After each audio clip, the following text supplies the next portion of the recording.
हाँ जी भाइयों, क्या हाल चाल। तो आज थोड़ा सा बाहर है भाई। तो बात करनी ज़रूरी थी। सबसे पहले तो आरसीबी का भौकाल चल रहा है भाई डब्ल्यूपीएल में। आरसीबी लगातार चौथा या पांचवा चौथा मैच जीत गई है लगातार। गुजरात जायंट्स को आज उसने 61 रनों से पेल दिया है भाई, 61 रनों से हरा दिया है। ऐसा कोई तो बल्लेबाज नहीं था आरसीबी में। गौतमी नाइक थी जिसने शानदार 73 रन बनाए। आरसीबी के शुरू में 2 विकेट इकट्ठे जल्दी गिरी। स्मृति मंदाना ने थोड़ी कोशिश करी रन बनाने की, पर उनका भी विकेट गिरा। और धीरे धीरे करके ना ऋचा घोष चली ना कोई चला, और आरसीबी की 173 रन जो गौतमी नायक ने बनाया उसकी बदौलत 173 रन ही बना पाई आरसीबी। गुजरात जायंट्स जब चेज करने आई तो गुजरात जायंट्स ने अच्छा चेज नहीं किया बिल्कुल भी, और शुरू में उनका कोलैप्स हो गया। 50 रन पे उनके 4-5 विकेट लुढ़क चुकी थी। गार्डनर ने अच्छे 53 रन बनाए, फाइट बैक की कोशिश करी, पर सामने से कोई सपोर्ट नहीं मिला और आरसीबी ये मैच जीत गई। सो आरसीबी डोमिनेट कर रही है पूरी तरीके से, बहुत बढ़िया तरीके से। और ऐसा लग रहा है कि आरसीबी अनबीटन रहेगी नॉकआउट्स तक, तो लग रहा है।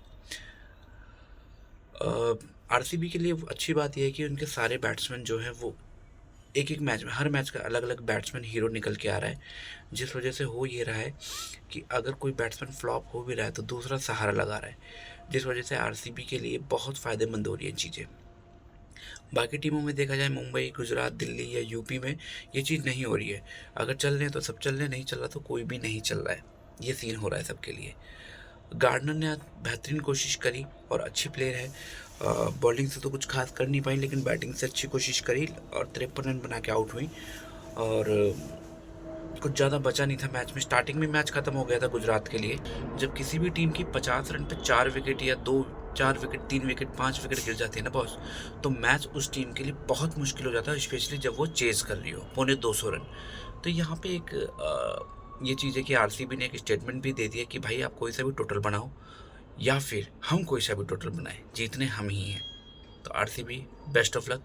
दिल्ली देख लेगी, हल्का हाथ रखना अगेन।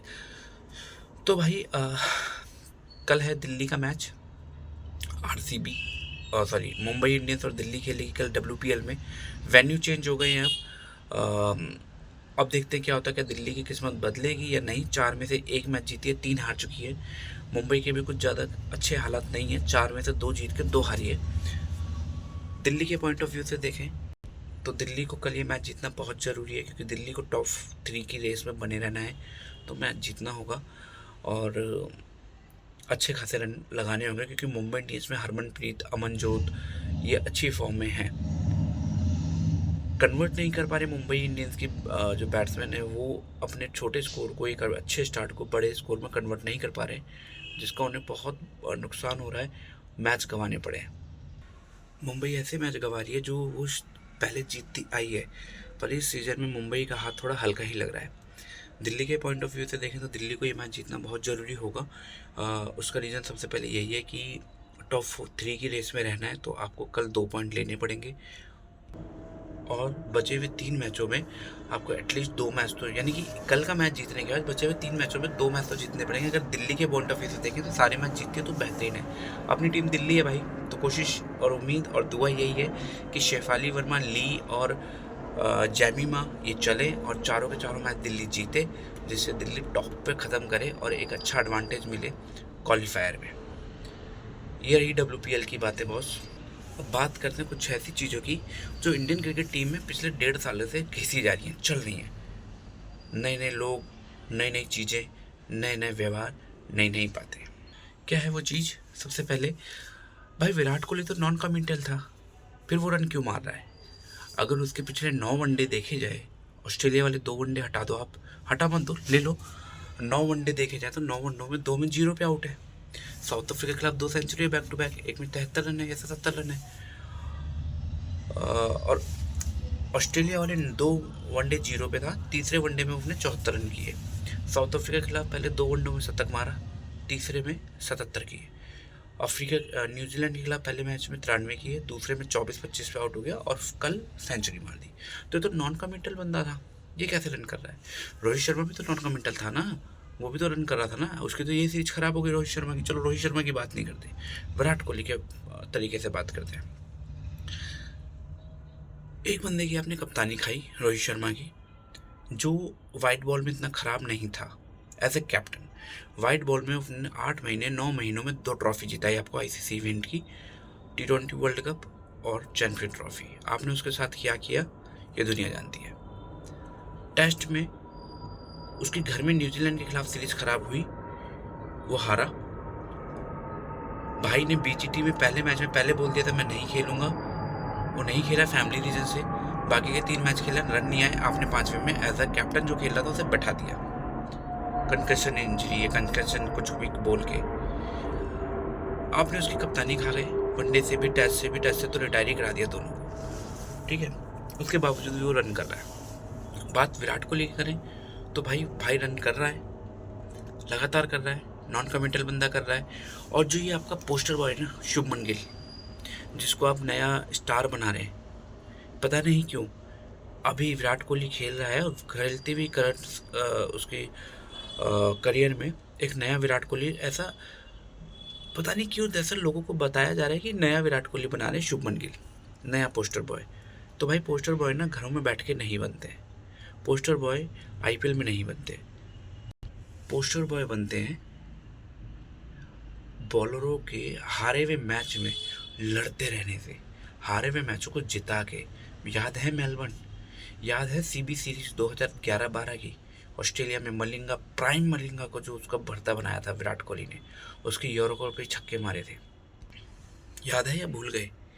याद है आपको? और अनगिनत मैचेज हैं विराट कोहली के।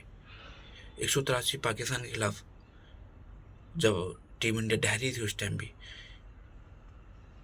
यार समझ नहीं आता कि आप किसी को हीरो घर बैठे नहीं बना सकते, हीरो के लिए करना पड़ेगा। पहले 2 मैचों में शुभमन गिल की 50 आए, आखिरी में क्या हो गया? शुभमन गिल का ट्रैक रिकॉर्ड डिसाइडरों में, फाइनल्स में खराब है।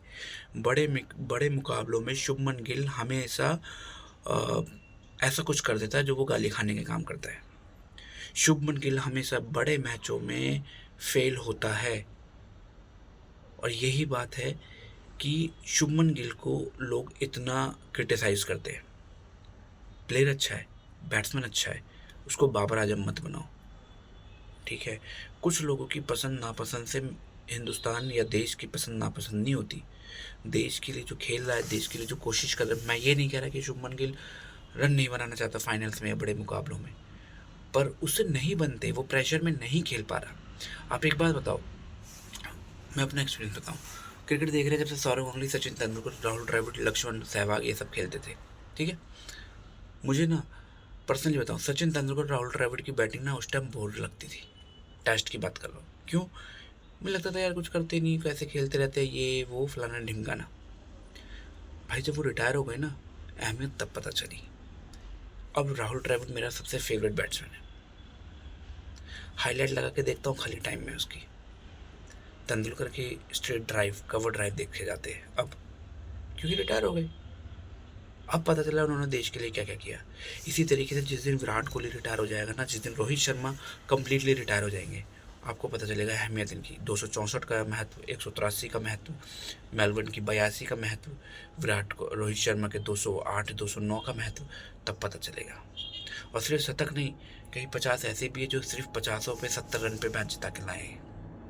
विराट कोहली, रोहित शर्मा वहाँ खड़े हैं, विराट कोहली वहाँ खड़ा है, इसका मतलब आप मैच जीत रहे हैं, ये गारंटी है विराट कोहली की। कल भी वो जिता देता अगर महज एक बैट्समैन उसके साथ खड़ा हो जाता, तो सिर्फ खड़ा हो जाता, स्ट्राइक रोटेट करता रहता है, विराट कोहली अकेले निकाल के ले आता। लेकिन नहीं, आपको उसकी अहमियत नहीं पता, जान करोगे भी नहीं। रीज़न, आपको तो एक नया पोस्टर बॉय बनाना है, पोस्टर बॉय बनाना है, बना लो। क्या हुआ था ऑस्ट्रेलिया में? पोस्टर बॉय को ले जा रहे थे ना, पोस्टर बॉय, टिकट नहीं बिकी थी भाई। फिर साउथ अफ्रीका सीरीज में आ गए ना, होर्डिंग पे विराट कोहली, रोहित शर्मा की फ़ोटो वापस। न्यूजीलैंड सीरीज में भी यही हुआ, और उन्होंने करके दिखाया। करके दिखाना होता है। शुभमन गिल एक अच्छा बैट्समैन है, शुभमन गिल एक अच्छा प्लेयर है, लेकिन कैप्टन के लिए भी शायद वो तैयार नहीं था। सेम सरपंच साहब, श्रेयस अय्यर, सरपंचगिरी बॉस नाम से नहीं चलती, सरपंचगिरी करने से चलती है। पहले मैच में आपने 49 किए, ओके, मैच जीत गए, लेकिन उस टाइम पे जिस टाइम पे आप आउट हुए, पहला मैच भी फंस गया था, वो तो भला हो हर्षित राणा और केएल राहुल का जो जीता लाए, नहीं तो 3-0 से ये भी हारते। टेस्ट सीरीज हारे थे न्यूजीलैंड से 2024 में 3-0 से, वनडे सीरीज 2026 में हारते। अय्यर को भी रन करने पड़ेंगे। अय्यर और रवि बिश्नोई का सिलेक्शन हो गया T20 में, परसों से T20 है, कल से बात कर लेंगे। वनडे हारे बॉस अपने घर में, कैसे एक्सेप्टेबल है? आप एक तो समझ नहीं आता मैनेजमेंट, गौतम गंभीर की कहानी या मैनेजमेंट की कहानी, इवेंट की कप्तान की कहानी। यार आपको नीतीश कुमार रेड्डी खिलाना है तो पहले मैच से क्यों नहीं खिलाते हो? आपको अर्शदीप पहले मैच में क्यों नहीं डालते हो? क्यों तीसरे मैच में लाते हो? और क्यों डिसाइडर में लाते हो अर्शदीप को? सिर्फ एक मैच खिलाने के लिए रखते हो क्या सीरीज में? और वो खराब हो जाए उसका, फिर एक मैच किसी का भी खराब हो सकता है 3 में से, और उसे तो आप देते ही एक मौका हो भाई, उसमें भी वो आपको 3-3 विकेट निकाल के देता है। आप हर्षदीप को रेगुलर नहीं खिलाते हो। आप नीतीश कुमार रेड्डी को पता नहीं, नीतीश कुमार रेड्डी का रोल क्या है? पहली बात तो यही नहीं पता। वो बैट्समैन है, बॉलर है, ऑलराउंडर है क्या? चलो कल तो आपने उसे 8 ओवर दे दिए, दूसरे मैच में तो आपने 2 ही ओवर दिए थे।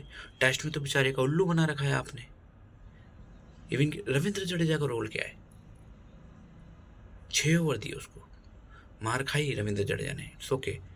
लेकिन हालांकि रविंद्र जडेजा ने पिछले 6 मैचों में महज 1 विकेट लिया है होम सीरीज में। साउथ अफ्रीका की होम सीरीज, न्यूजीलैंड की होम सीरीज। रन नहीं आ रहे रविंद्र जडेजा के।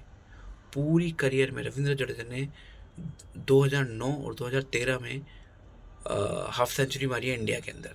होम सीरीज की बात कर रहा हूँ, रिकॉर्ड खराब है। दुनिया रोहित रोहित रोहित कर रही है कि रोहित की आखिरी सीरीज हो सकती थी, हो सकता है जडेजा की आखिरी सीरीज हो गई हुई। बहुत गंदी सीरीज रही है रविंद्र जडेजा की। रोहित शर्मा को तो ऐसे बैट्समैन मौका मिला ना, रविंद्र जडेजा को तो ऐसे बैट्समैन और ऐसे बॉलर दोनों मौके मिले, और दोनों ही भाई फ्लॉप रहा है दोनों में। इवन कि दूसरे मैच में तो फील्डिंग भी खराब थी जडेजा की। तो उसके दिमाग में क्या चला भाई, एक बार बैठ के बात कर लो रविंद्र जडेजा से। और सबसे पहले उस जड्डू भाई से बात करने से पहले गौती और ये लोग अपना क्लियर कर लें कि भाई इनके दिमाग में क्या चल रहा है, किसको खिलाना है। ये इनकी क्लैरिटी नहीं होती पहले मैच से। पहले मैच में तो ये तुक्का मार देते हैं और पहला मैच जीत जाते हैं। पहला जीत जाते हैं, कहते हैं तुक्के से जीत गए, दूसरे में ये खिला लो, फिर दूसरे में धल लिए जाते हैं, इनके फट्टे लग जाते हैं, फिर नहीं जाते, नहीं नहीं नहीं तीसरे में ये खिलाने चाहिए।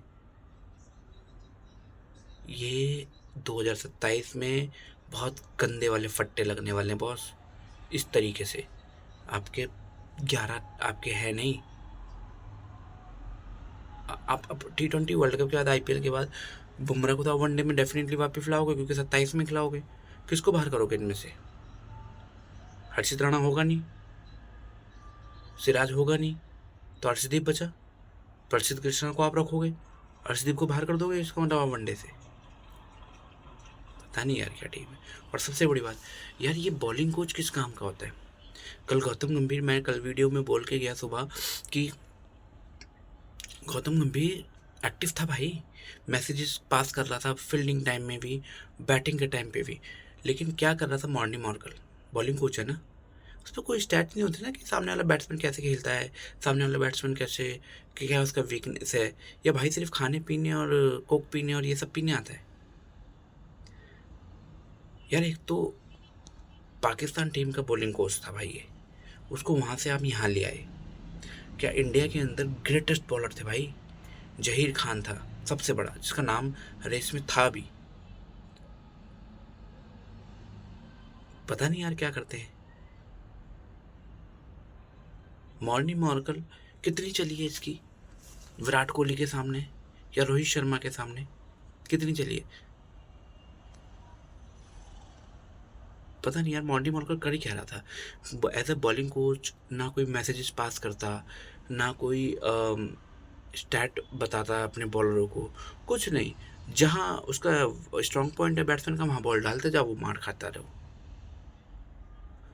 ये बॉलिंग कोच का, हालांकि था तो ये मैनेजमेंट का, कोच का काम, गौती का काम, कि कुलदीप यादव के जब 3 ओवर में 18 रन पड़े थे तो उसको रोकना नहीं चाहिए था। पड़े नहीं थे 18 रन, बहुत अच्छे थे। 3 ओवर में 18 रन कुछ भी नहीं थे बॉस। और कुलदीप यादव को चौथा ओवर कब मिला है, जब डैरेन मिचेल और फिलिप्स दोनों सेट खेल रहे थे। मारेंगे, ऑब्वियस सी बात है, मारेंगे। तो बॉलिंग कोच का, हेड कोच का, इवन की हर उस बंदे का जो उस कल गेम में एक्टिव था, उसका रोल था कि मैसेज पास करा और बोले कुलदीप को कंटिन्यू करा। शुभमन गिल को एक्सपीरियंस नहीं है बॉस, 2 आईपीएल सीजन में उसने कप्तानी करी है, उसके अलावा शुभमन गिल ने किया क्या है as a captain? Shubman Gill का हिस्ट्री क्या है? और 2 में से एक तो 2024 तो बहुत गंदा था उसका। वो ब्लैंक हो जाता है भाई, वो ब्लैंक खड़ा रहता है, उसको नहीं पता चलता चल क्या रहा है। रोहित शर्मा, विराट कोहली बहुत कोशिश करते हैं ये समझाने की, लेकिन मैनेजमेंट का रोल क्या होता है? क्या मैसेज पास करता है बॉलिंग कोच, फील्डिंग कोच या हेड कोच? चलो कल गौतम गंभीर एक्टिव था, मान लिया। क्या कर रहे हैं सुधांशु कोटक जी? क्या शुभमन गिल की वीकनेस नहीं दिख रही इनको? पता नहीं यार। टीम इंडिया का जो ग्राफ था घर में ना हारने का, टीम इंडिया एक एक अभेद थी घर में। विदेशी टीमों का टारगेट होता था दुनिया जीत ली तो क्या हुआ, टीम इंडिया को इंडिया में जाके हराओ, और वो उनसे कभी होता नहीं था। 2012 में आखिरी टेस्ट सीरीज हम घर में आ रहे थे इंग्लैंड के सामने, माही भाई कप्तान थे। उसके बाद 2024 में हमारे न्यूजीलैंड से, चलो कोई नहीं, 12 साल बाद हार गए, कभी कभार हो जाता है। रोहित शर्मा ने कह दिया कभी कभार हो जाता है। न्यूजीलैंड से आ रहे थे, वाइट वॉश 3-0। 12 महीने के अंदर फिर हार गए, जहाँ कहाँ 12 साल बाद हारे थे, कहाँ 12 महीने में हम अफ्रीका से भी पिल गए अपने घर में, वाइट वॉश 2-0। अब वनडे भी 2-1। तो प्रॉब्लम्स हैं बॉस। गौती भाई, अगर यही सब चलता रहा तो T20 वर्ल्ड कप के बाद ये रो को तो देखेंगे 27 तक। हेड कोच चेंज होता वही दिखेगा। ऐसा है, सूत्रों से है ऐसे खबर कि टेस्ट के लिए शायद लक्ष्मण से बातें चल रही हैं, VVS लक्ष्मण से। सच्चाई है भाई, चाहिए, देश पहले है। आपकी फेवरेटिज्म, आपकी आपके आपके ईगो सब बाद में, देश की टीम, देश पहले। आप अच्छा नहीं कर रहे। किस विराट कोहली को आज आपने कल खेलते हुए देखा, 36 साल की उम्र में, 37 साल की उम्र में, वो लड़ रहा था इस उम्र में बॉस। उसको क्या जरूरत है कि कोई चीज साबित करने की, पर वो लड़ रहा था। पोस्टर बॉय सो गया था वहां जाके। ये था सिनेरियो कल का। तो RCB का भौकाल जारी है भाइयों। बाकी आज दिल्ली और मुंबई का मैच है, शाम को 7:30 बजे। दिल्ली ही जीतेगी, अपना सपोर्ट दिल्ली को है। आज शाम को दिल्ली के मैच कल सुबह देंगे प्लेइंग 11। पहला T20 मैच है इंडिया और न्यूजीलैंड का, और आखिरी 5 T20 हैं वर्ल्ड कप से पहले। गौती भाई, इसमें आपकी महारत है, IPL जीत के आए हो। 2 IPL KKR को एज ए कैप्टन जिताए हैं, 1 IPL KKR को एज ए कोच जिता है, 1 वर्ल्ड कप हमें भी जिता दो। अगर वर्ल्ड कप में कुछ ऊंच नीच हो गई ना, तो ये टोला जो है ना, सिलेक्टर से लेके coach, head coach, bowling coach, fielding coach, फलाना कोच, ढिमकाना कोच, सबका कट जाएगा। और कटना भी चाहिए, कटना भी चाहिए। ठीक है भाई, इसी के साथ कल मिलते हैं बॉस। दिल्ली और मुंबई के मैच के रिजल्ट के बाद मिलेंगे और प्लेइंग 11 पे भी बात करेंगे। तो गुड बाय, जय हिंद।